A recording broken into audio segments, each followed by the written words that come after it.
மாதவிடாய் காலத்தில் குர்ஆனை ஓதவும் கூடாது, குர்ஆனை தொடவும் கூடாது. நாயகம் ஸல்லல்லாஹு அலைஹி வஸல்லம் அவர்கள் முன்னால சொன்ன ஹதீஸ் அதுதான். லா யக்ரஉல் ஹாயிலு வலல் ஜுனுபு ஷைஅன் மினல் குர்ஆன். இந்த காபாவை தவாஃப் செய்வதும் மாதவிலக்குள்ள பெண்களுக்கு கூடாத ஒரு கிரமம். அது சுன்னத்தான தவாஃபாக இருந்தாலும் சரி. மாதவிடாய் உள்ள நாட்கள் இருக்கிறது. ஒரு பெண்ணுக்கு மாதவிடாய் உள்ள நாட்களில் அந்த பெண் வளமையாக ஒரு அவுராத் ராத்திப் திக்ருகள் ஓதி வரக்கூடிய பெண். அவள் ஓதக்கூடிய அந்த ராத்திபிலே அந்த திக்ரிலே குர்ஆனுடைய வசனங்களும் வருகின்றது.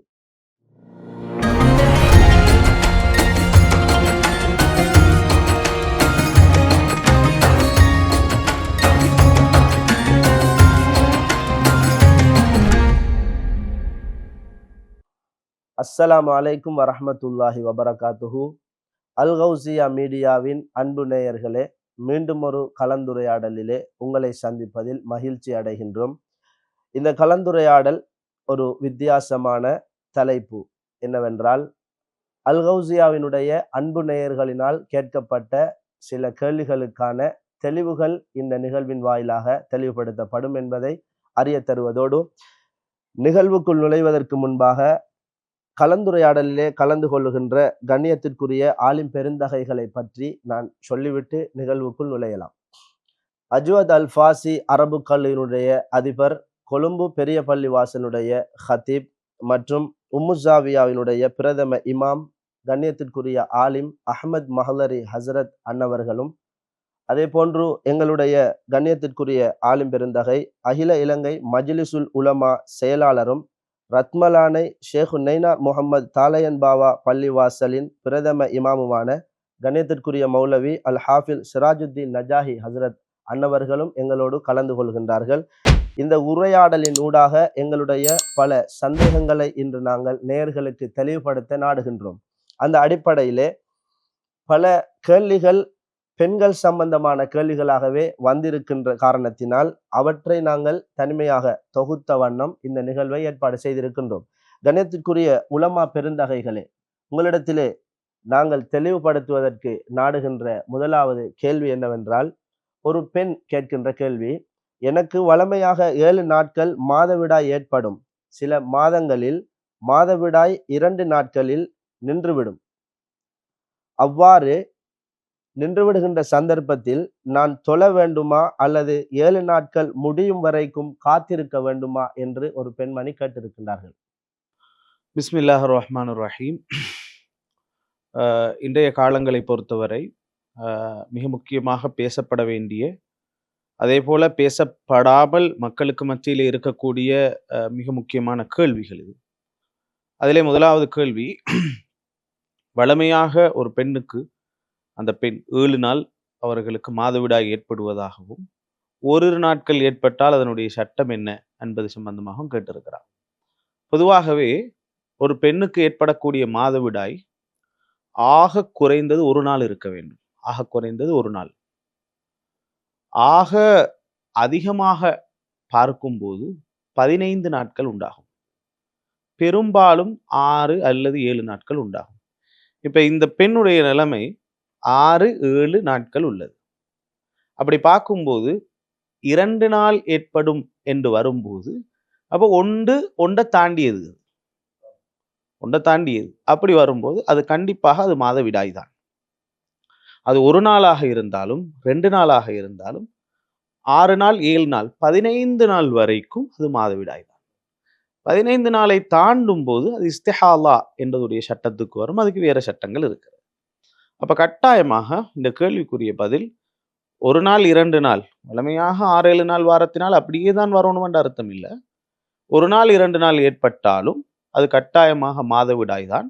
மாதவிடாய் காலத்தில் என்ன தவிர்ந்து கொள்ள வேண்டுமோ, இஸ்லாத்தில் ஹராமாக்கப்பட்டிருக்கிறதோ அவைகளை தவிர்ந்து கொள்ள வேண்டும். 1 நாள் 2 நாள் ஏற்பட்டாலும் அது மாதவிடாய் தான். அதுதான் அதற்குரிய பதில். மாதவிடாய் கால எல்லை எத்தனை நாட்கள், அதே போன்று அந்த நாட்களிலே நாம் செய்யக்கூடாத விடயங்கள், அந்த நாட்களிலே செய்ய வேண்டிய விடயங்களை தெளிவுபடுத்தினாலும் அத்தோடு எங்களுக்கு மிக உதவியானதாக இருக்கும் என்று நாடுகின்றேன். பிஸ்மில்லாஹிர் ரஹ்மானிர் ரஹீம். அல்ஹம்துலில்லாஹி ரப்பில் ஆலமீன் வஸ்ஸலாத்து வஸ்ஸலாமு அலா சய்யிதினா முஹம்மதின் வ அலா ஆலிஹி வ ஸஹ்பிஹி அஜ்மஈன். அம்மா பஅத். அழகியதோர் நிகழ்ச்சி அல்கௌசியா மீடியாவினூடாக இன்றைய நிகழ்ச்சியிலே பெண்கள் சம்பந்தப்பட்ட நிறைய கேள்விகள் உங்களிடத்தில் இருக்கிறது என்று நினைக்கின்றேன். அதிலே முதலாவதாக எங்களுடைய மௌலவி அஹ்மது மஹதரி ஹதரத் அவர்கள் அழகான முறையிலே உங்களுக்கு தெளிவான ஒரு விளக்கத்தை தந்தார்கள்.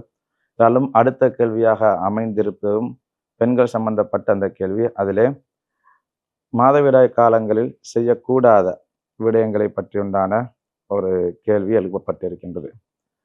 மாதவிடாய் வந்துவிட்டால் அந்த காலங்களில் நாங்கள் செய்யக்கூடாத விடயங்களை கட்டாயமாக அறிந்திருக்க வேண்டியது ஒவ்வொரு முஃமினான முஸ்லிமான பெண்கள் மீதும் கட்டாயமாக அதை தெரிந்து வைத்திருக்க வேண்டும். ஏன் காரணம் என்று சொன்னால், இன்று நிறைய பேர்கள் அந்த மாதவிலக்கு ஏற்பட்டதற்கு பின்னால் அவர்கள் செய்யக்கூடாத விடயங்களை சர்வ சாதாரணமாக செய்து கொண்டிருக்கிறார்கள். அதனூடாக பாவங்களை சம்பாதித்து கொண்டிருப்பதை நாங்கள் பார்க்கிறோம். எனவே அந்த சட்டங்களை தெரிந்து கொள்வது எமக்கு ஒரு மிக முக்கியமான ஒரு கடமையாக அமைந்திருக்கிறது. அந்த அடிப்படையில் முதலாவதாக ஒரு பெண்ணுக்கு மாதவிலக்கு வந்துவிட்டன்னு சொன்னால் அவர்கள் தொழுவது கூடாது. இறைவன் ஹக்கு சுப்ஹானஹு வ தஆலா தன்னுடைய அருள்மறையாம் திருமறையிலே யா ஐயுஹல்லதீன ஆமனு லா தக்ரபுஸ் ஸலாத்த வ அன்தும் சுகாரா ஹத்தா தஅலமு மா தகூலூன வலா ஜுனுபன் இல்லா ஆபிரி சபீலின் ஹத்தா தக்தசிலு. இறைவன் குர்ஆன்ல சொல்லி காட்டுகிறான், நீங்கள் போதையான நிலைமையில, போதை ஏற்பட்டிருக்கக்கூடிய நிலைமையில தொழுகைக்கு நுழைய வேண்டாம் அல்லது நெருங்க வேண்டாம். அது மட்டுமில்லாமல் வலா ஜுனுபன், நீங்கள் ஜுனுபாலியாக இருக்கின்ற நிலைக்கு நீங்கள் என்ன செய்ய வேண்டாம், தொழ வேண்டாம். ஃபக்தசிலு ஹத்தா தக்தசிலு, அதாவது சுத்தமாகின்ற வரைக்கும். எனவே இந்த திருக்குர்ஆனுடைய வசனத்தின் மூலமாக எங்களுக்கு புரிந்து கொள்ள முடிகிறது, ஒருவர் மாதவிலக்குள்ள பெண்கள் அதே போன்று ஜனாபத்துடைய இருக்கின்ற நிலையில, குளிப்பு கடமையாக இருக்கின்ற நிலையில தொழுவது கூடாது என்பதை திருக்குர்ஆன் வசனம் நமக்கு உணர்த்தி காட்டுகிறது. அதே போன்று அப்துல்லாஹ் இப்னு உமர் ரலியல்லாஹு தஆலா அன்ஹு அவர்கள் அறிவிக்கின்ற ஒரு ஹதீஸ் எப்படி இருக்கிறதுன்னு சொன்னால், லா துக்பலு ஸலாத்து பிகைரி துஹூரின், இது முஸ்லிம் ஷரீஃபிலே பதிவு செய்யப்பட்ட ஒரு ஹதீஸ். சுத்தம் இல்லாத நிலையில தொழுகை ஏற்றுக்கொள்ளப்பட மாட்டாது என்று நபிகள் நாயகம் ஸல்லல்லாஹு அலைஹி வஸல்லம் அன்னவர்கள் நமக்கு சொல்லி தந்திருக்கிறார்கள். எனவே இந்த குர்ஆனுடைய வசனமும் இந்த ஹதீஸும் நமக்கு சொல்லித் தருகின்ற பாடம், தொழுவது மாதவிலக்குள்ள பெண்களுக்கு கூடாத ஒரு விஷயம், இதை நாங்கள் தவிர்த்து கொள்ள வேண்டும் என்பதை நமக்கு சொல்லுவது மாத்திரம்தான் கூடாத விடயமா அல்லது விடயங்கள் இன்னும் பல விடயங்கள் இருக்கின்றது. ஒவ்வொன்றாக நான் இன்ஷா அல்லாஹ் வருகிறேன். அடுத்ததாக 2வது விஷயங்கள் நீங்க கேட்டதை போல பள்ளி வாசல்ல தரிப்படுறது, அதே மாதிரி பள்ளி வாசல்ல உட்கார்ந்திருப்பது, இதுவும் கூடாத ஒரு விடயமாக பார்க்கப்படுகிறது. ஏனென்றால் ஆயிஷா சித்திகா ரலியல்லாஹு தஆலா அன்ஹா அவர்கள் அறிவிக்கின்ற ஒரு ஹதீஸ் அபூ தாவூதிலே பதிவு செய்யப்பட்டிருக்கிறது. இன்னி லா உஹில்லுல் மஸ்ஜித லிஹாயிதின் வலா ஜுனுபின். ஆயிஷா ரலியல்லாஹு தஆலா அன்ஹா அவர்கள் சொல்கிறார்கள், ஹைலுடைய நிலை, அதாவது மாதவிலக்குள்ள நிலையிலும் அதே போன்று ஜுனுபாலியாக இருக்கின்ற நிலையிலும் நாங்கள் பள்ளிவாசல் எங்களுக்கு ஹலாலாக்கப்படவில்லை என்கிறார்கள். அதாவது பள்ளிவாசலில் நாங்கள் இருக்கக்கூடாது என்பதை தான் அவர்கள் அறிவித்து காட்டுகிறார்கள். அதே போன்று இப்படியான நிலையில, அதாவது ஒருவர் குளிப்பு கடமை இருக்கின்ற நிலையில அவர் பள்ளிவாசலுக்குள் தரிப்பட்டு இருப்பது கூடாது என்று வருகின்றதை போல பள்ளிவாசலை கடந்து செல்லலாமா அப்படின்ற ஒரு கேள்வி வந்தால், அவ்வாறான கேள்வி தற்பொழுது எனக்கு எழுந்தது. பள்ளிவாசலுக்குள்ளால் தான் செல்ல வேண்டிய நிலை ஏற்பட்டால், பள்ளிவாசலை கடந்து நடந்து செல்ல வேண்டிய நிலை ஒரு பெண்ணுக்கு மாதவிடாய் காலத்தில் ஏற்பட்டால் நடந்து செல்லலாமா என்று கேட்க முனைந்தேன். உண்மையிலே நீங்கள் கேட்பதை போல, அதாவது பள்ளிவாசலுக்குள்ள ஒரு குளிப்பு கடமையான ஒருவருக்கு கடந்து செல்ல முடியும். ஆனால் அதே ஹயல்காரியாக இருந்தால் அல்லது நிபாஸ் இருக்கக்கூடியவர்களாக இருந்தால், இப்படியான நிலையில் இருக்கின்ற பொழுது அவர்கள் பள்ளிவாசலை கடந்து செல்வது கூடாது என்பதுதான் பொதுவான சட்டம். என்றாலும் ஒரு சில இமாம்கள் அதற்கு விளக்கம் சொல்கின்ற பொழுது, சரியான முறையில் அவர்கள் அந்த அசுத்தங்கள் வெளியாகாத முறையில் அவர்கள் அமைத்து கொண்டால் அவர்களுக்கும் போக முடியும் என்று ஒரு சில இமாம்கள் சொல்லி இருந்தாலும் கூட, சரியான சட்டம் அவர்கள் செல்லக்கூடாது, பள்ளிவாசலை கடந்தும் செல்லக்கூடாது என்பதை தெளிவாக சொல்கிறார்கள். அதே போன்று மூன்றாவதாக ஒரு மாதவிலக்குள்ள பெண் செய்யக்கூடாத விடயங்களில் வந்து கஅபாவை தவாஃபு செய்வது. இந்த கஅபாவை தவாஃபு செய்வதும் வந்து மாதவிலக்குள்ள பெண்களுக்கு கூடாத ஒரு கிரமம். அது சுன்னத்தான தவாஃபாக இருந்தாலும் சரி, அல்லது ஃபர்தான தவாஃபாக இருந்தாலும் சரி, இந்த 2 தவாஃப்களையும் வந்து மாதவிலக்குள்ள பெண்களுக்கு செய்வது கூடாது என்றுதான் நமக்கு இஸ்லாம் சொல்லித் தருகிறது. அதற்கு ஒரு ஹதீஸ் ஆதாரமாக அமைந்திருக்கிறது. ஹாக்கிம்லே பதிவு செய்யப்பட்ட ஒரு ஹதீஸ். அத்தவாஃபு பில் பைத் கஸ்ஸலாத்தி, அதாவது தவாஃப் என்பது தொழுகையை போன்றது. என்ன வித்தியாசம் இருக்கின்றது அதிலே அந்த ஹதீஸிலேயே சொல்லி காட்டுகிறார்கள். எப்படின்னு சொன்னால், தவாஃபில் வந்து பேச முடியும், ஆனால் தொழுகையில் பேச முடியாது. இதுதான் ரெண்டிலும் இருக்கக்கூடிய வித்தியாசம். அப்படி சொன்ன நபிகள் நாயகம் ஸல்லல்லாஹு அலைஹி வஸல்லம் அவர்கள் சொன்னார்கள், அப்படி தவாஃபிலே நீங்கள் பேசுவதாக இருந்தாலும் நல்லதை பேசுங்கள் என்றார்கள் நபிகள் நாயகம் ஸல்லல்லாஹு அலைஹி வஸல்லம் அன்னவர்கள். ஏன் அதை அப்படி சொன்னார்கள் என்றால், ஸல்லல்லாஹு அலைஹி வஸல்லம், இன்றைக்கு பள்ளிவாசலுக்குள் பேசக்கூடாது என்று இருக்கின்ற பொழுதே பள்ளிவாசலுக்குள் தேவையில்லாத பேச்சுக்கள் அதிகமாக பேசப்படுகிறது.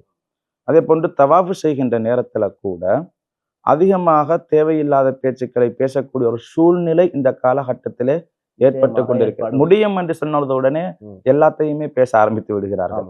அதை ஸல்லல்லாஹு அலைஹி வஸல்லம் அவர்கள் கொஞ்சம் தெளிவாகவே சொன்னார்கள், நல்லதை பேசுவதாக இருந்தால் நல்லதை பேசுங்கள் என்று சொன்னார்கள். அதே போன்று தவாஃப் செய்வதற்கு பெருத்தொடக்கு, அதே மாதிரி சிறு தொடக்கு, இந்த 2 நிலைமையிலும் வந்து தவாஃப் செய்கிறது கூடாது என்பதை தான் நமக்கு இஸ்லாம் சொல்லித் தருகிறது. உதாரணமாக, ஒரு பெண் ஹஜ்ஜுக்கு செல்கிறாள். அந்த ஹஜ்ஜுடைய தவாஃப் செய்கின்ற அல்லது தவாஃப் செய்வதற்கு முன்பதாகவே மாதவிலக்கு ஏற்பட்டுவிட்டது. இப்படி ஒரு சந்தர்ப்பம் ஏற்பட்டுவிட்டால் அந்த பெண் என்ன செய்ய வேண்டும் என்றால், தவாஃபை மாத்திரம் செய்யக்கூடாது. ஏனைய ஹஜ்ஜினுடைய கிரிகைகளை செய்யலாம், ஆனால் தவாஃப் செய்யக்கூடாது என்பது நமக்கு ஒரு ஹதீஸ் அதற்கு ஆதாரமாக அமைந்திருக்கிறது. ஸஹீஹுல் புகாரியிலே இந்த ஹதீஸ் பதிவு செய்யப்பட்டிருக்கிறது. நபிகள் நாயகம் ஸல்லல்லாஹு அலைஹி வஸல்லம் அன்னவர்களோடு இறுதி ஹஜ்ஜிலே அன்னை ஆயிஷா சித்திகா ரலியல்லாஹு தஆலா அன்ஹா அன்னவர்கள் ஹஜ்ஜுக்காக வேண்டி செல்கிறார்கள். செல்லுகின்ற பொழுது அவர்களுக்கு மாதவிலக்கு ஏற்படுகின்றது. மாதவிடாய் ஏற்பட்டவுடனே பெருமானார் ஸல்லல்லாஹு அலைஹி வஸல்லம் அன்னவர்கள் சொன்ன விடயம் என்னவென்றால், ஆயிஷாவே, நீங்கள் தவாஃபை தவிர அடுத்த அமல்களை செய்யுங்கள் என்றார்கள் நபிகள் நாயகம் ஸல்லல்லாஹு அலைஹி வஸல்லம் அன்னவர்கள். எனவேதான் தவாஃப் செய்வது மாதவிலக்குள்ள பெண்களுக்கு கூடாது என்பது நாம் இதிலிருந்து விளங்கிக் கொள்கிறோம். அடுத்ததாக குர்ஆன் ஓதுவது. குர்ஆன் ஓதுவதும் வந்து இந்த மாதவிலக்குள்ள பெண்களுக்கு கூடாத ஹராமான ஒன்றாக அமைந்து இருக்கிறது. திருமீதியிலே வரக்கூடிய ஒரு ஹதீஸ் தான், லா தக்ரவுல் ஹாயிது வலல் ஜுனுபு ஷைஅம் மினல் குர்ஆன். ஜுனுபாலி, ஹைல்காரி, அதாவது மாதவிடாய் பெண்கள் குர்ஆனில் எந்த பகுதியையும் ஓதுவது கூடாது என்கின்ற தெளிவான செய்தி திருமிதி ஷரீஃபிலே இந்த ஹதீஸ் பதிவாக இருக்கிறது. அதே சமயத்தில் அல் மஜ்மு ஷரஹ் முஹத்தபிலே இமாம்களுடைய கருத்துக்களை சொல்லுகின்ற பொழுது, இமாம் அபு ஹனீஃபா ரலியல்லாஹு தஆலா அன்ஹு அன்னவர்கள், அதே போன்று இமாம் ஷாஃபிஈ ரலியல்லாஹு தஆலா அன்ஹு அன்னவர்கள், இமாம் அஹ்மத் இப்னு ஹம்பல் ரலியல்லாஹு தஆலா அன்ஹு அன்னவர்கள், இன்னும் ஏனைய உலமாக்கள், நிறைய அதிகமான உலமாக்கள் குர்ஆனை மாதவிலக்குள்ள பெண்கள் ஓதுவது கூடாது என்கின்ற சட்டத்தை தான் அவர்கள் நமக்கு சொல்லி தந்திருக்கிறார்கள். அதே போன்று அவர்கள் கூறுகின்ற பொழுது, ஓதுவது கூடாது என்பது அது ஹராம் என்கின்ற அந்த சட்டத்தின் கீழ் தான் அவர்கள் நமக்கு சொல்லி காட்டுகிறார்கள். இன்னும் ஜாமியா திர்மிதி என்று சொல்லக்கூடிய அந்த கிரந்தத்தில் சொல்லி காட்டுகிறார்கள் இமாம் திர்மிதி ரலியல்லாஹு தஆலா அன்ஹு அவர்கள், ஜனாபத்துடைய நேரத்தில் குர்ஆன் ஷரீஃபை ஓதுவது அல்லது குர்ஆன் ஷரீஃபை ஓதுவது கூடாது என்கின்ற விஷயத்திலும், இன்னும் குர்ஆன் ஷரீஃபினுடைய திக்ருகள் வரக்கூடிய இடங்கள், சில இடத்தில் ரப்பனா ஆத்தினா ஃபித் துன்யா ஹசனா, இது போன்ற சுப்ஹானல்லதி ஸஹரனா, அந்த பிரயாண துஆக்கள் வருகிறது இல்லையா? இந்த மாதிரியான துஆக்கள் அல்லது தஸ்பீஹாத்துகள் இது போன்றவைகளை ஓதுவதற்கு முடியும் என்கின்ற சட்டத்தையும், பொதுவாக குர்ஆனை நாங்கள் ஓதுகிறோம் என்ற எண்ணத்தோடு குர்ஆன் ஓதக்கூடாது என்கின்ற விஷயத்தில் அபு ஹனீஃபா இமாம் அவர்கள், அதே போல் அஹ்மது பின் ஹம்பல் இமாம் அவர்கள், சுஃப்யான் சௌரி ரலியல்லாஹு அன்ஹு அவர்கள், இன்னும் அது போன்ற நிறைய இமாம்கள் இந்த விஷயத்தில் குர்ஆன் ஓதுவது கூடாது என்கின்ற சட்டத்தை தான் அவர்கள் சொல்கிறார்கள் என்கிறதை இமாம் திர்மிதி அவர்கள் தனது ஜாமியா திர்மிதியிலே இந்த செய்திகளை பதிவு செய்து காட்டியிருக்கிறார். எந்த ஒரு சந்தர்ப்பத்திலேயும் குர்ஆனை மாதவிடாயுள்ள பெண்கள் தொட முடியாது என்பதுதான் அதனுடைய சட்டமா, அல்லது ஏதாவது சந்தர்ப்பங்கள் இருக்கின்றதா? ஆம், ஓத முடியாது என்கின்ற அந்த சட்டம் அப்படி இருக்க, சில விஷயங்கள், அதாவது குர்ஆனை எந்த சந்தர்ப்பத்திலும் மாதவிலக்குள்ள பெண்கள் ஓதக்கூடாது.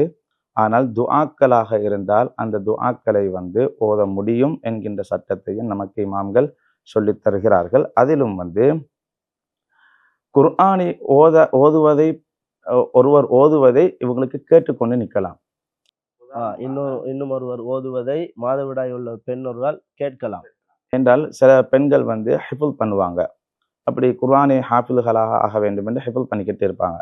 இவங்க பாடமாக்கின இந்த பாடங்கள் மறக்காமல் இருக்கணும் அப்படி என்ற ஒரு நிலைக்கு வருகிறது என்று சொன்னால், இப்போ 7 நாட்கள் அல்லது 15 நாட்கள் ஓதாமலேயே இருந்து விட்டால் அவங்களுக்கு என்ன நடக்கும்? குர்ஆன் பாடம் இல்லாமல் போயிடும். அதனால அவங்க என்ன செய்வாங்கன்னு சொன்னாக்கா, குர்ஆனை போட்டு வச்சுட்டு கேட்டுக்கிட்டு இருக்கலாம். அப்படி இல்லை என்று சொன்னால் குர்ஆனை பார்த்து கொண்டு இருக்கலாம். அல்லது வாயை அசைக்காமல் மனதினால் அந்த குர்ஆனை என்ன செஞ்சு கொள்ளலாம்? அவர்களுக்கு அதை மீட்டிக் கொள்ளலாம். இது போன்ற சட்டங்களை நமக்கு இமாம்கள் சொல்லித்தந்து இருக்கிறார்கள். அடுத்ததாக, இந்த சந்தர்ப்பத்தில் எல்லாவற்றிலுமே மாதவிலக்குள்ள பெண்கள் குர்ஆனை கேட்கலாம், அதே போன்று குர்ஆனை பற்றி சிந்திக்கலாம், இதெல்லாம் பார்க்கலாம். இதெல்லாம் செய்கின்ற பொழுது குர்ஆனை தொடுவது என்பது அது கூடாது. குர்ஆனை தொட முடியாது என்பதுதான் நமக்கு இமாம்கள்.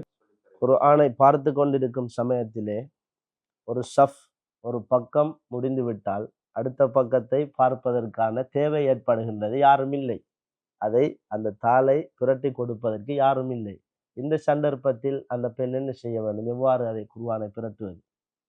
இல்லை, அந்த பெண் குர்ஆனை தொடுவதற்கென்பது மார்க்கத்தில் அந்த நேரத்தில் சட்டம் சரியாக சொல்லப்படவில்லை. எந்த இடத்திலும் குர்ஆனை தொட வேண்டும் என்ற சட்டம் இல்லை. அதுக்கு வேறு பெண்களுடைய மாதவிடாய் காலத்தில் குர்ஆனை பார்ப்பது அனுமதிக்கப்பட்டாலும் அதை நாம் அனுமதிக்க கூடாது. பார்ப்பதில் தப்பு கிடையாது. என்ன நடக்கும் என்றால், நம்ம அனுமதிக்கும் போது ஓத ஸ்டார்ட் பண்ணிடுவாங்க. நீங்க சொல்ற மாதிரி அடுத்த பக்கம் போதிட்டு போகும்போது பார்த்துட்டே இருக்கும்போது வாய் சும்மா இருக்காது, ஓத வரும். அது கட்டாயமாக அது ஹராத்தில் எங்களை கொண்டு போய் விட்டுரும். எந்த இமாம்களும் ஒரு விடயத்தை சொல்லும் போது அதிலே அடுத்த கட்டம் ஆபத்தில் செல்லாமல் பாதுகாப்பாங்க. நான் சொல்றது உங்களுக்கு விளங்குதா இருக்கும். அந்த வகையில இப்ப இவர் சொல்ற மாதிரி ரெக்கார்டை கேட்கறது ஓகே, அது பிரச்சனை இல்லை. நம்ம குர்ஆனை பார்க்கறது நீங்க அனுமதி கொடுத்ததுக்கப்புறம் நீங்க கேட்க வர்றது எனக்கு விலங்கு குச்சொண்டை வச்சு உளு இல்லாத ஒரு பெரட்டுற மாதிரி பெரட்டலாம். அந்த கேள்விக்கு தான் நீங்க வரேன்னு நினைக்கிறேன். அந்த வகையில நாங்கள் பார்க்கும்போது பார்க்கறது என்று வரும்போது பிரச்சனை இல்லை, தப்பு கிடையாது. ஆனால் அதன் மூலமாக அவ குர்ஆன் ஓத ஆரம்பிச்சுட்டா மாதவிடாய் காலத்துல ஹராத்து செய்யறதுக்கு நாங்கள் அனுமதி கொடுத்த மாதிரி ஆகிடும். அதனால அந்த விடயத்தை நம்ம பார்க்கலாம் என்ற சட்டத்தில் வைத்துக் கொள்ளலாம். அடுத்து பேஜா பெரட்டி பார்க்க ஆரம்பிச்சுட்டீங்கன்னா அப்புறம் ஓத ஆரம்பிச்சு அது ஹராத்துக்குள்ள போய் சேர்ந்துடலாம். என்றால் குர்ஆன் என்பது நாங்கள் விளங்கிக் கொள்ளக்கூடாது. நம்மள இருக்கக்கூடிய பேப்பர் இருக்குதே, அதை வச்சு குர்ஆனை மதிக்கக்கூடாது. குர்ஆன் என்பது ஒரு உயிர், ஒரு உயிர். அது குர்ஆன் படைக்கப்பட்டது அல்ல. குர்ஆனுடைய எழுத்துக்கள், அதனுடைய பக்கங்கள், பேப்பர்கள் படைக்கப்பட்டது. குர்ஆன் என்பது தன்சீல், அது அல்லாஹ்விடத்தில் இருந்து வந்த தன்சீல். அது அப்ப அது மிக கௌரவமானது, மிக கண்ணியமானது. அதனாலதான் இஸ்லாம் அப்படியான ஒரு சட்டத்தை எங்களுக்கு விதிச்சது. சில பேர் கேட்பாங்க, என்னங்க சும்மா பொம்பளையில போட்டு நீங்க பெரிய வம்பா பண்றீங்க, அவங்கள ஏன் குர்ஆன் விடாம தடுக்கிறீங்க அப்படின்ற ஒரு கேள்வி வரலாம் இல்லையா? அப்படி வந்தாலும் இஸ்லாத்துல நம்ம விளங்கிக் கொள்ள வேண்டியது, நாங்க எவ்வளவு குர்ஆனை கண்ணியப்படுத்துகிறோமோ அதை வச்சுத்தான் அதை நாங்க எவ்வளவு பின்பற்றோம், அதை எவ்வளவு நம்ம எடுத்து நடக்கிறோம் என்பது விளங்கும். அது சாதாரண புஸ்தகம். சாதாரண புஸ்தகத்துல சொன்னதை நாங்க ஏன் அவ்வளவு எடுக்கணும்ன்ற ஒரு யோசனை வரும். அதனாலதான் இப்படியான ஒரு சட்டம் இஸ்லாம் வகுத்திருக்கிறது என்பதை நாங்க விளங்கிக் கொள்ளும். இன்றைய காலத்துல உண்மையில குர்ஆனுக்கு கொடுக்கக்கூடிய மரியாதைகள் ரொம்பவும் குறைவானதாக மாறிவிட்டது. ஆம்.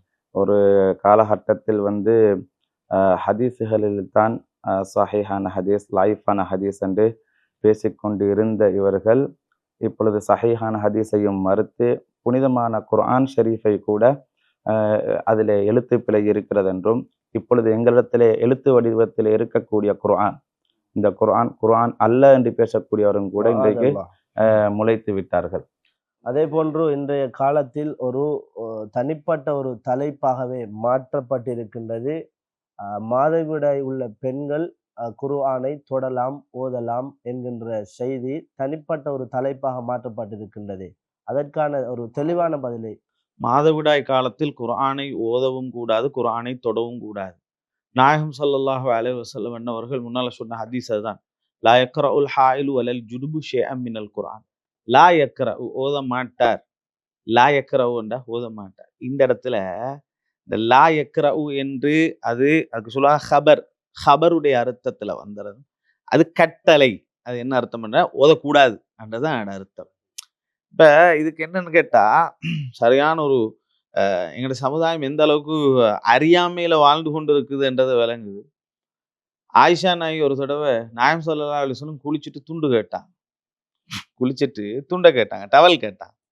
ஆயிஷா நாயகி சொன்னாங்க, யார் ரசூலல்லாஹ், நான் மாதவிடாயா இருக்கிறேன் அப்படின்னா. ஆயிஷாவே மாதவிடாயா இருந்தா துண்டை தாங்க அப்படின்னா. துண்டை டவலை தாங்க அப்படின்னா. இதுதான் ஆதாரமா குர்ஆனை தொடலாம் பண்ணுது. டவலை தாங்கன்னு கேட்டார்களா, குர்ஆனை தாங்கன்னு கேட்டார்களா பெருமானார் ஸல்லல்லாஹு அலைஹி வஸல்லம்? பாருங்க, குர்ஆனை துண்டு லெவல்ல டவல் லெவல்ல கொண்டு வந்து வச்சுட்டாங்க. இப்ப சொல்றாங்க, பாத்தீங்களா நாயகம் ஸல்லல்லாஹு அலைஹி வஸல்லம் ஆயிஷாவே மாதவிடாயா இந்த என்ன டவலை தாங்கன்னு கேட்டாங்கல்ல, அதனால குர்ஆனையும் தொடலாம். இது எந்த லெவல்ல கொண்டு போய் வைக்கிறேன்னு எனக்கு விளங்குது இல்லை. இதுதான் ஆதாரம். இதுக்கு மாதவிடாய் காலத்தில் பெண்கள் குர்ஆனை தொடலாம் என்பதுக்குரிய ஆதாரம் இதுதானாம். அப்ப டவலும் குர்ஆனும் உண்டா? நான் கேட்கிறேன். அப்ப என்னென்றால் நாயகம் இப்ப நாம என்ன சொல்லுவோம், மனைவி வீட்டுல இருக்கிறா, மனைவி மாதவிடாய் ஆகிக்குது, நீங்க ஆக்கல்ல சமையல் பண்ணலையா, இல்ல எனக்கு மாதவிடாய் ஆகிக்குது, மாதவிடாய் ஆகிக்கிறேன்னா சமையல் பண்ண மாதவிடாய்க்கும் சமையலுக்கும் என்னங்க ஆக்குங்க சாப்பாட்டை நாங்க சொல்லுவோமா இல்லையா? இப்ப ஆக்குறதும் குர்ஆனும் உண்டா? இல்லையே. அப்ப என்னன்னா நாம சொல்லுவோம்ல, மாதவிடாய்க்கும் அதுக்கும் சம்பந்தம் இல்லை, டவலை கொண்டு வந்தாங்க. மாதவிடாய்க்கும் சாப்பாடு ஆக்குறதுக்கும் சம்பந்தம் இல்லை, சாப்பாடை கொண்டு வந்து வைங்க. அந்த இடத்திலே ஆயிஷா உமர் ரலியல்லாஹு அன்ஹா அன்னவர்களுடைய பேணிக்கை எந்த அளவுக்கு இருந்திருக்கிறது என்பதை அங்கே அது அல்ல, அது இன்னும் ஒரு விஷயம் அதில் நாங்கள் நல்லா கவனிக்கணும். என்னன்னா, நம்ம சில மதங்கள் இருக்கிறது, அந்த மதங்கள்ல மாதவிடாய் காலத்தில் பெண்கள் ஒதுக்கப்படுவார்கள், தனி அறையில் அடைக்கப்படுவாங்க, அவங்களோட பேச மாட்டாங்க, அவங்களோட மேல தொட மாட்டாங்க. எது வேறு சில மதங்கள்ல. இஸ்லாம் அப்படிப்பட்டது அல்ல என்பதை ரசூல் ஸல்லல்லாஹு அலைஹி வஸல்லம் உணர்த்துறாங்க. நீங்க வாங்க, உட்காருங்க, மனைவியோட இருங்க, மனைவியோட உண்டா உறங்குங்க, ஆனால் உடலுறவு ஈடுபட வேணாம். அது ஹராம். தொப்புளுக்கும் முட்டுக்காலுக்கும் இடையில் சுகம் பாராட்டுவதை கட்டி அணைக்கலாமா மனைவியை? மாதவிடாய் காலத்தில் அணைக்கலாம், ஆனால் உடல் உறவுல ஈடுபடக்கூடாது. சில மதங்கள் என்ன செய்யுதுன்னு கேட்டால், மாதவிடாய் காலத்துல அவங்க சாப்பிட்டு அவங்க தண்ணியை கொண்டு வந்தா குடிக்க மாட்டாங்க, அவங்கள பக்கத்துல உட்கார சில மதங்கள்ல பக்கத்து வீட்டுக்கு அனுப்பி வீட்டுக்கு அனுப்பி விட்டுருவாங்க. இஸ்லாம் அப்படிப்பட்டதல்ல. இதைத்தான் நாயகம் ஸல்லல்லாஹு அலைஹி வஸல்லம் டவலை கொண்டு வாங்க, அதுல என்ன இருக்க போகுது? அந்த அடிப்படையில் தான் நாயகம் ஸல்லல்லாஹு அலைஹி வஸல்லம் அனுமதி கொடுத்தார்களே தவிர குர்ஆனுக்கும் டவலுக்கும் சம்பந்தம் இல்லை. சுதந்திரமும் வழங்கப்பட்டிருக்கிறது. எந்த இடத்தில் தடை பண்ண வேண்டுமோ அந்த இடத்தில் நாயகம் ஸல்லல்லாஹு அலைஹி வஸல்லம் தடையை போட்டாங்க அன்றதான் அதனுடைய விளக்கம். ஆனால் வேற ஹதீஸ்ல தெளிவாவே சொல்லிட்டாங்க, மாதவிடாய் ஏற்பட்டவர்கள், குளிப்பு கடமையானவர்கள் குர்ஆனை ஓதக்கூடாது என்பது தெளிவாக சொல்லப்பட்டது. நான் சொல்லக்கூடிய தகவல் என்னன்னா, இதையும் தாண்டி சில பேர் ஓதலாம், அதே மாதிரி என்ன செய்யலாம், குளிப்பு கடமையானவராக இருந்தாலும் மாதவிடாய் ஓதலாம் என்று புடிவாதம் பிடிக்கிறேன். நான் புடிவாதம் பிடிக்கக்கூடியவர்களுக்கு நீங்க புடிவாதம் பிடிக்கிறேன்னா செய்யுங்க. ஆனா இது ஹராம் என்பது தீர்ப்பு, அதனுடைய தண்டனைகள் இவ்வளவு சொல்லப்பட்டும் அது கேட்கப்படாவிட்டால் அது அவர்கள் அளவில் பாதுகாத்துக் கொள்ள வேண்டும். அது அவர்களுடைய பாவங்களாக அது எழுதப்படும். இந்த முன்னால தவாப்புடைய சப்ஜெக்ட்ல முன்னால வந்து மாதிரி நாங்க வைத்திருந்த டைம்ல கூட சில மாதவிடாய் ஏற்பட்ட பெண்கள் சட்டத்தை கேட்டாங்க. கேட்டு போட்டு ஹராம்னு சொல்லியாச்சு. இந்தா பார்க்குற போறாங்க. ஏன்னா அதுக்குள்ளே 4 பேர் சொல்லிக்கிறாங்க அவருக்கு தெரியாதுங்க அப்படின்னு. எனக்கு தெரியாது. நல்லது போயிட்டு வாங்க. எனக்கா பாவம் எழுதப்படும்? நான் கேட்கிறேன். சில பேர் இந்த மாதிரி புடிவாதத்தோடு இருப்பாங்க. அவங்களுக்கு நம்ம பதில் சொல்ல முடியாது, தெளிவும் கொடுக்க முடியாது. அந்த மாதிரி நாம் ஹராம் என்பது தீர்ப்பு, இஸ்லாமிய சட்டம் அது. அதற்கு மாற்றமாக யாராவது செய்ய துணைந்தால் அது அவர்களுக்கும் அல்லாஹுக்கும் இடையில் உள்ள பாவமான காரியத்தில் உள்ளது. அது அவர்கள் அல்லாஹ்விடத்தில் பார்க்க. தீர்ப்பு முடிவு என்ன? இது சுத்தமான ஹராம் என்பதை தெளித்து கொள்ள வேண்டும். மாதவிடாய் ஏற்பட்டவங்களும் குளிப்பு கடமையானவரும் குர்ஆனை தொடவும் கூடாது, ஓதவும் கூடாது என்பது தீர்ப்பு, இஸ்லாமிய தீர்ப்பு. நீங்கள் சொன்னதை போல ஹஜ்ரத் அவர்களே, அதாவது அந்த டவல் விஷயம் மட்டும் சொன்னீங்க இல்லையா, டவலும் குர்ஆனும் ஒன்றான்னு சொல்லி. ஆனா இன்றைய இருக்கக்கூடிய வழிகட்ட சிந்தனையாளர்கள் மக்களுக்கு மத்தியிலே போதிக்கின்ற ஒரு விடயம்தான் குர்ஆன். புனிதமான குர்ஆன் என்பதற்கு எந்த சிறப்பும் இல்லை. அவர்களுடைய பார்வையில் ஒளிதான் குர்ஆன். குர்ஆனுடைய ஓதக்கூடிய அந்த வார்த்தை மட்டும்தான் குர்ஆனை தவிர, நம்மிடத்தில் இருக்கக்கூடிய இந்த முஸ்ஹப் 30 ஜுஸு குர்ஆன் இருக்கு இல்லையா, அந்த குர்ஆன் குர்ஆனே அல்ல என்கின்ற முடிவில் தான் இருக்கிறார்கள். சமீபத்தில் நான் ஒரு வீடியோவிலே பார்த்தேன். அவரிடத்தில் கேட்கப்படுகிறது, இந்த புனிதமான இந்த குர்ஆன் இருக்கே, இந்த குர்ஆன் பழசாகிவிட்டால் அந்த குர்ஆனை எங்களுக்கு சுப்ராவுக்கு பயன்படுத்த முடியுமா என்று கேட்கப்படுகிறது. அதே போன்று ஊத்தைகள் இருந்தால் அதை துடைப்பதற்கு முடியுமா? அல்லது கடைகளுக்கு அந்த புக்ஸுகளை நாங்கள் கொடுப்போம் இல்லையா, 1 கிலோ 2 கிலோக்குன்னு சொல்லி. அப்போ அந்த புக்ஸுகளை கொடுக்கறது மாதிரி குர்ஆனையும் கடைகளுக்கு கொடுத்து குர்ஆனுடைய தாளுகளை பிச்சு சுருள் செய்வதற்கு அல்லது அந்த பேப்பர் பேக் செய்வதற்கு இதெல்லாம் முடியுமா? அவர் சர்வசாதாரணமாக சொல்லிவிட்டால், ஒளிதான் குர்ஆன், அது குர்ஆன் அல்ல, நீங்கள் கேட்டவைகள் அத்தனையும் செய்ய முடியும் என்று நவீன வழிகட்ட சிந்தனையாளர்கள் இப்படியான ஒரு கருத்தை முன்வைத்துக் கொண்டிருக்கிறார். அதனால் இப்படியான ஒரு விஷயம் போய்கிட்டு இருக்கு. இப்படித்தான் இதை பொறுத்த வரைக்கும் நம்ம விளங்கி கொள்ளணும். சில பேர் இதனுடைய மகத்துவத்தை விளங்கி கொள்வாங்க. சில பேர் நான் முன்னால சொன்ன மாதிரி எவ்வளவு சொன்னாலும், இப்போ நாம இவ்வளோ பேசுகிறோம், பேசினாலும் இன்னும் வேற ஒன்று பார்க்கும்போது சரி அவர் சொல்கிற சரி மாதிரி தான் இருக்குது, நம்ம அப்படி செய்வோம் என்றால் இந்த பிடிவாதம் பிடிப்பவர்களிடத்துல நம்ம ஒன்றும் சொல்ல முடியாது. நம்ம இப்போ ஹவுசியா மீடியாவின் மூலமாக தெளிவு கேட்பவர்களுக்குரிய தெளிவு நாம கொடுக்கிறோமே தவிர அவர்கள் அதை புரிஞ்சு கொள்வாங்க. அதனுடைய வழி அவர்கள் எடுத்து நடப்பார்கள். அதன் மூலமாக நிச்சயமாக அது பல பேருக்கு தெளிவு கிடைக்கும். நம்ம செய்யக்கூடிய, நம்ம சொல்லக்கூடிய, நம்ம எந்த கித்தாபை நீங்கள் எடுத்துக்கொண்டாலும், எந்த ஃபிக்ஹுடைய கித்தாப் எடுத்துக்கொண்டாலும், எந்த தஃப்சீருடைய கித்தாபுகள் எடுத்துக்கொண்டாலும், இப்போ நீங்கள் சொல்லக்கூடிய வகையில் இந்த பேப்பர் கொடுக்கலாம், அது கொடுக்கலாம், ஒளி மட்டும்தான் குர்ஆன், நம்ம கையில் இருக்கக்கூடியது குர்ஆன் அல்ல, இந்த கருத்துல எந்த இமாம்களும் பேசல. குர்ஆனை பற்றி மாத்திரமே பேசிக்கொண்டே இருக்கலாம் என்று சொன்னால் அதை மாத்திரம் ஒரு தனி தலையங்கமாக ஆக்கப்பட்டிருக்கின்றது என்ற காரணத்தினால் மாதவிடாய் காலத்திலே செய்யக்கூடாத விடயங்களை நாங்கள் சொல்லி கொண்டு வருகின்ற இந்த தோரணையிலே குர்ஆனை பற்றிய பேச்சு சற்று நின்று விட்டது என்று நினைக்கின்றேன். அதே போன்று தொடர்ந்தும் செய்யக்கூடாத விடயங்களை நான் எதிர்பார்க்கின்றேன். அதே போன்று மாதவிலக்குள்ள பெண்கள் குர்ஆனை தொடுதல், சுமந்து கொள்ளுதல், இது ரெண்டுமே கூடாத ஒரு கர்மம். சில பேர்கள் குர்ஆனை தொடுவதற்கு முயல்வார்கள்.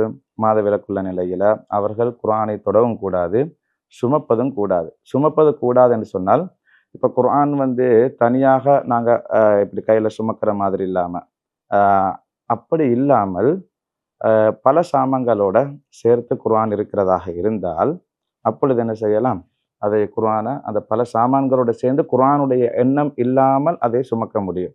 அப்படி இல்லாமல் குர்ஆனை தனியாக சுமக்கிறேன் என்கின்ற அந்த எண்ணம் வந்தால் நிச்சயமாக அதுவும் மாதவிலக்குள்ள பெண்களுக்கு கூடாத ஒன்று என்று நமக்கு ஷரியத்து சொல்லித் தருகிறது.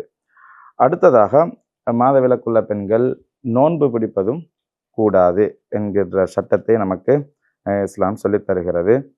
அபூ சயீத் ரலியல்லாஹு தஆலா அன்ஹு அவர்கள் அறிவிக்கின்ற ஒரு ஹதீஸ் புகாரி முஸ்லிமிலே பதிவு செய்யப்பட்டிருக்கிறது. மாதவிலக்குள்ள பெண்களுக்கு தொழுகையும் இல்லை, நோன்பும் இல்லை என்கின்ற ஒரு சட்டத்தை நமக்கு சொல்லித் தரு. அதே போல மாதவிலக்குள்ள பெண்கள் துஆ கேட்க முடியுமா? துஆவில் எந்த தடையும் இல்லை. துஆவில் எந்த தடையும் இல்லை. துஆ எந்த டைம்லையும் கேட்கலாம். குர்ஆனை கூட துஆவின் அடிப்படையில் ஓதலாமான்னு சொல்லிட்டு முன்னால சொன்னாங்க. குர்ஆனுடைய ஆயத்துகள், குர்ஆனிலே துஆக்கள். வரக்கூடிய ரப்பனா அது ஆத்தினா வேற ஃபித் துன்யா துஆ ஹஸனா. என்ற அடிப்படையில் ஓதலாம்னு வரும். துஆ பில்லௌலா கேட்கலாம்ன்றது அதில முடிவாயிருச்சு. ஆ. ஏனென்றால் இப்ப துஆன்னு சொல்லி வருகின்ற பொழுது குர்ஆனிலே சில துஆக்கள் வரும் இல்லையா? அந்த துஆக்களை கூட துஆவுடைய எண்ணத்துல அவைகளை ஓதலாம். அது தவிர ஏனைய துஆக்கள் தாராளமாக ஓத முடியும் என்பதையும் நாங்கள் பார்க்க முடியும்.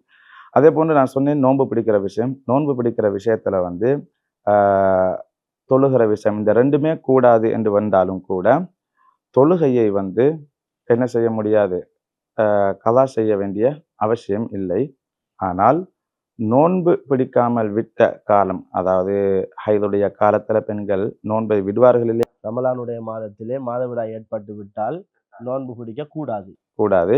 அப்படி விடுபட்ட அந்த நோன்புகளை பின்னால கலா செய்ய வேண்டும் என்கின்ற சட்டமும் நமக்கு சொல்லித் தரப்பட்டிருக்கின்றது. அதே போன்று உடல் உறவு அந்த ஹைதுடைய காலத்துல, மாதவிடாயுடைய காலத்துல உடல் உறவும் கொள்ளக்கூடாது என்கின்ற சட்டம் நமக்கு இஸ்லாம் சொல்லித் தருகிறது. அதுக்கு குர்ஆனுடைய வசனத்துல கூட நீங்கள் பார்க்கலாம். யஸ்அலூனக அனில் மஹீல் குல் ஹுவ அதன் ஃபஅ்தஸிலுன் நிஸா ஃபில் மஹீல் வலா தக்ரபூஹுன்ன ஹத்தா யத்ஹுருன். அதாவது ஹைதுடைய காலத்தை பற்றி, மாதவிலக்கை பற்றி உங்களிடத்தில் கேட்கிறார்கள் என்று இறைவனை சொல்லி காட்டுகிறான்.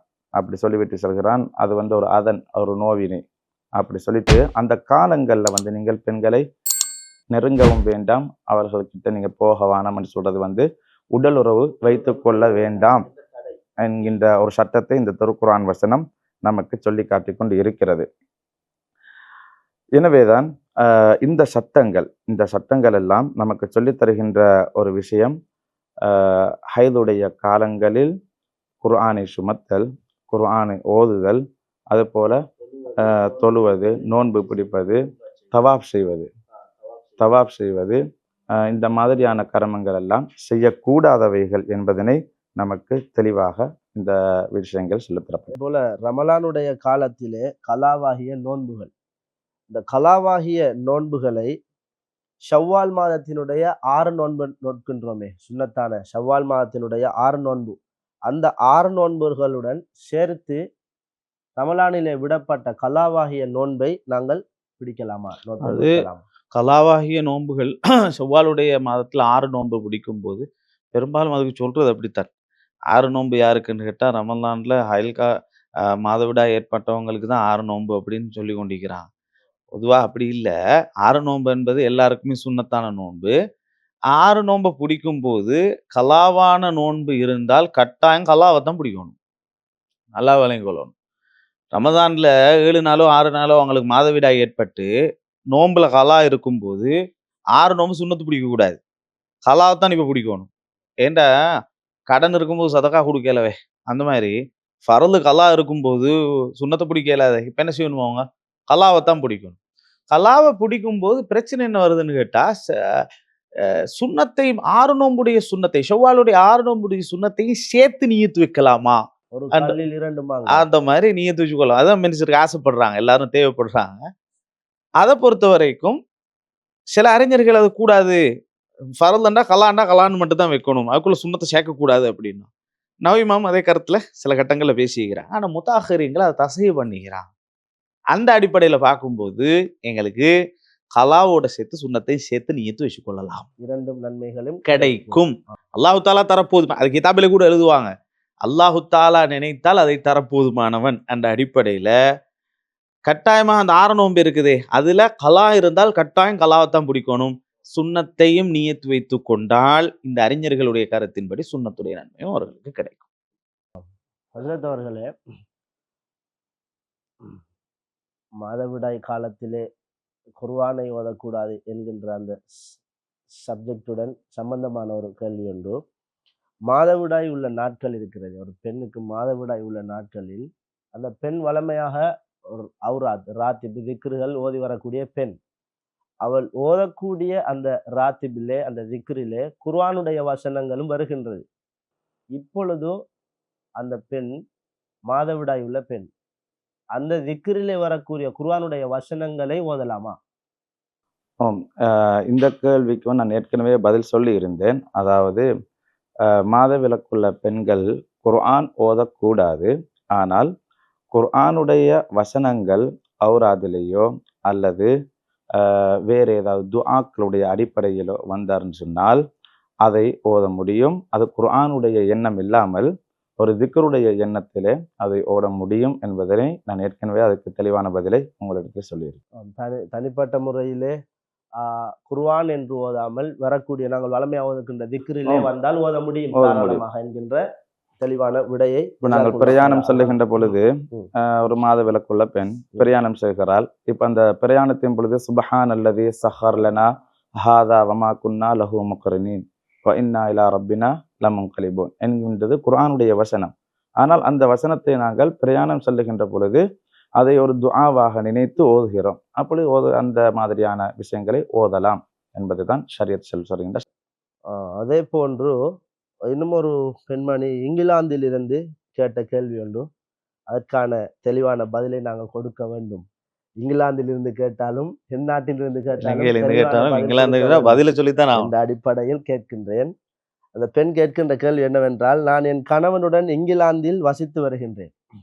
இங்கிலாந்தில் கடுமையான குளிர்காலம் என்பதனால் இரவு நேரங்களிலே உடலுறவில் ஈடுபட்டால் அதிகாலையில் குளித்து கொள்ள முடியாமல் இருக்கின்றது. குளிர் காரணமாக அதிகாலையில் குளித்து கொள்ள முடியாமல் இருக்கிறது. கஷ்டப்பட்டு குளித்தாலும் கூட உடல் ஆரோக்கியம் இல்லாமல் செல்கின்றது.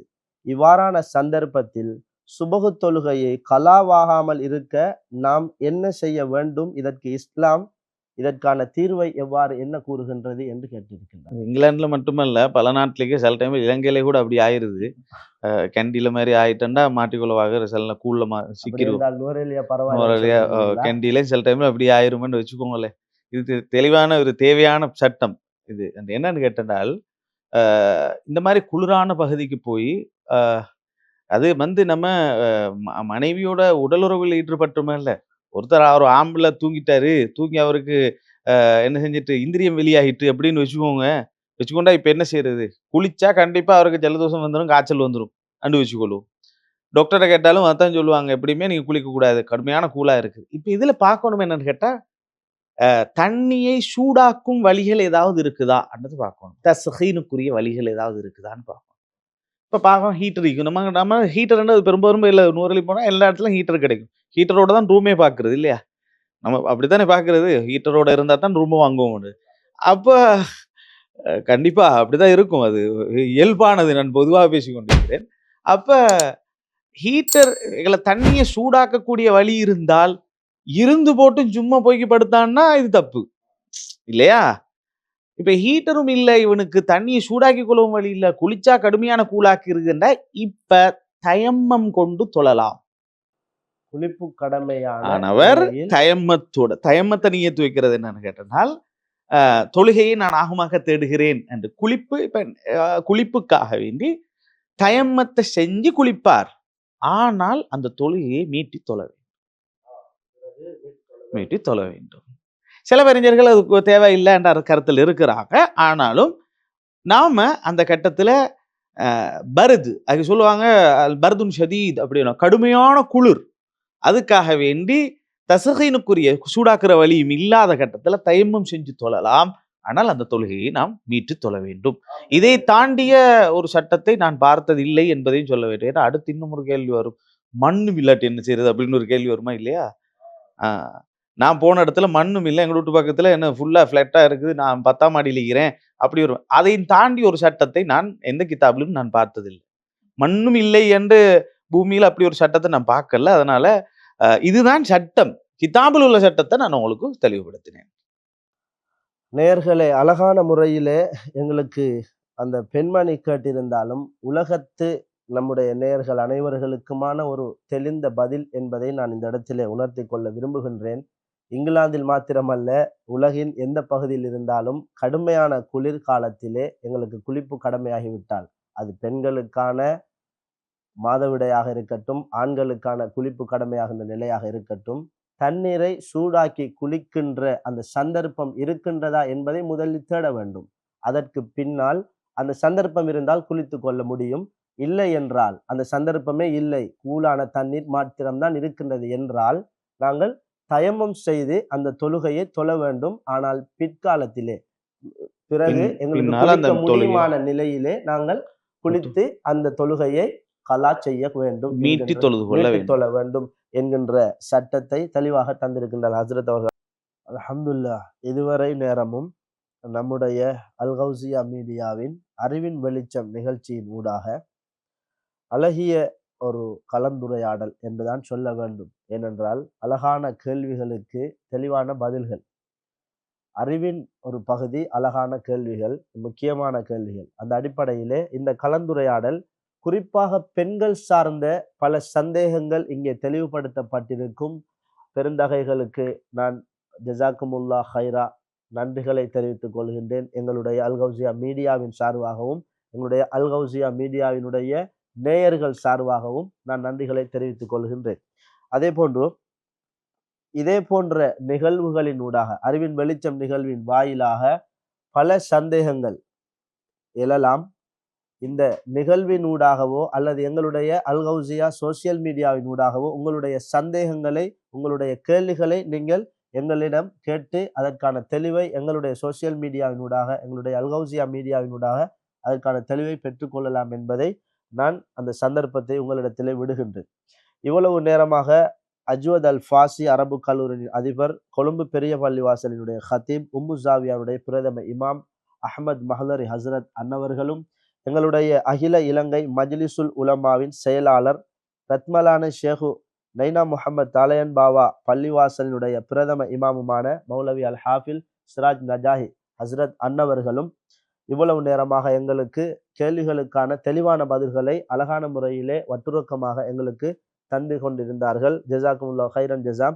ஆம் நேயர்களே, இதுவரை நேரமும் நீங்கள் பார்த்து கொண்டிருந்தது அல் கௌசியா மீடியாவின் அறிவின் வெளிச்சம் நிகழ்ச்சி. இதிலே எங்களுக்கு இந்த கலந்துரையாடலிலே கலந்து கொண்ட கண்ணியத்திற்குரிய உலமாக்கள் இருவர்களுக்கும் நன்றிகளை தெரிவித்துக் கொண்டு விடை பெற்று செல்லும் நான் AM அஸ்வான் அல் கௌசி. அஸ்ஸலாமு அலைக்கும் வரஹ்மத்துல்லாஹி வபரகாத்துஹு. வலைக்கும் ஸலாம் வரஹ்மத்துல்லாஹி தஆலா வபரகாத்துஹு.